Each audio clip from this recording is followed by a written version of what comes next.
దైవ మర్మములు సహోదరుడు భక్త సింగ్ గారి అనుభవంలో దేవుడు ఆయనకు బయలుపరిచిన దైవ మర్మములు. అక్టోబర్ 27. లోకమును దాని ఆశయు గతించిపోవుచున్నవి గాని దేవుని చిత్తమును జరిగించువాడు నిరంతరమును నిలుచును. 1 యోహాను 2వ అధ్యాయము 17వ వచనం.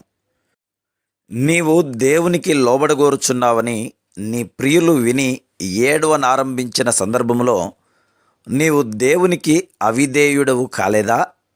సత్యము చెప్పుము. ఇందువలననే అనేకులు దేవుని సేవ కొరకైన పిలుపునకు విధేయులు కాలేరు.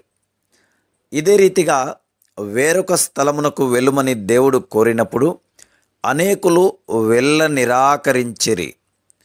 కొందరు బాప్తిస్మము పొంద నిరాకరించిరి. వారి నుండి దేవుడు కోరిన దానిని కొందరు ఆయనకి ఇయ్యలేదు.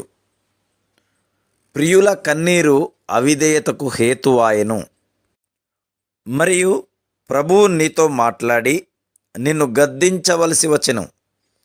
ఆ వ్యక్తి ఎంత ప్రేమగలవాడైనను, ఎంతగా ప్రేమించదగిన వాడైనను దేవుని కంటే ఎక్కువగా ఎవరిని నీవు ప్రేమించకూడదు. దేవుని వాక్యం ఇట్లు సెలవిస్తున్నది, తండ్రినైనను తల్లినైనను నాకంటే ఎక్కువగా ప్రేమించువాడు నాకు పాత్రుడు కాడు. మత్తయి సువార్త 10వ అధ్యాయము 37వ వచనం. ఆ పరీక్షలో ఉత్తీర్ణుడైనందున మరి ఒక పరీక్ష ద్వారా అబ్రహాము పోగలిగెను. హాగరు ఇష్మాయేలు సందర్భంలో అతడు పొరపాటు చేయబోయెను, కానీ దేవుడు మాట్లాడగా అతడు లోబడెను. ఆ పిమ్మట 22వ అధ్యాయంలో చాలా తీవ్రమైన పరీక్ష వచ్చెను. ఆదికాండము 22లోని సంభవముల సందర్భములోనే దేవుడు 9వ మారు అబ్రహామునకు ప్రత్యక్షమాయెను.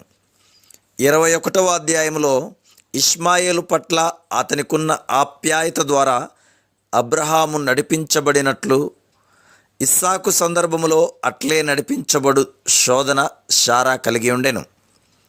కనుక ఇస్సాకు ఎడల దేవుని కోరికను గూర్చి శారాతో అబ్రహాము ఏమీ చెప్పలేదు. వారు ఏమేమి తలంచుచుందురో, ఏమేమి అనుచుందురో ప్రతి విషయమును తమ భార్యలతో తప్పక చెప్పవలనని కొందరు భర్తలు తలంచుదురు. కొందరు దైవ సేవకులు ఈ రీతిగా తమ పనిని పాడు చేయుచుందురు. సంఘ విషయములన్నిటినీ తమ భార్యలతో చెప్పుచుందురు. బలహీన మనస్సు గల భర్తలు ప్రతి విషయమును తమ భార్యలతో చెప్పుచుందురు, మరియు భార్యలు ప్రతి చోట దానిని చాటించుదురు. ఈ రీతిగా దైవ సేవకుల భార్యలు తమ భర్తల యొక్క పరిచర్యను చెరుపుచుందురు. ఇస్సాకును బలి ఇవ్వమని దేవుడు తనను అడిగినట్లు శారాతో చెప్పిన ఎడల వెంటనే ఆమె ఏడ్చుటకు ఆరంభించి, ఓ నా కుమారుడా ఇస్సాకా, నా ఒక్కగానొక్క కుమారుడా, నిశ్చయముగా దేవుడు ఇట్టి దానిని మన నుండి అడగడు అని చెప్పునని అతడు ఎరిగి ఉండెను. కనుక పరిశుద్ధాత్మ ద్వారా నడిపించబడి ఆ సంగతిని గురించి శారాతో ఏమీ చెప్పకనే అబ్రహాము ఇస్సాకును తీసుకొని పోయెను. భర్తలారా, హెచ్చరిక పొందుడి. ప్రతి విషయమును నీ భార్యతో చెప్పవద్దు.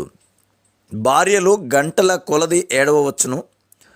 మీకును దేవునికిని మధ్య మాత్రమే గల సంగతులలో మీ భార్యల మాట వినవద్దు. దేవుని చిత్తమునకు ప్రథమ స్థానమియ్య నేర్చుకొనుడి. Praise the lord.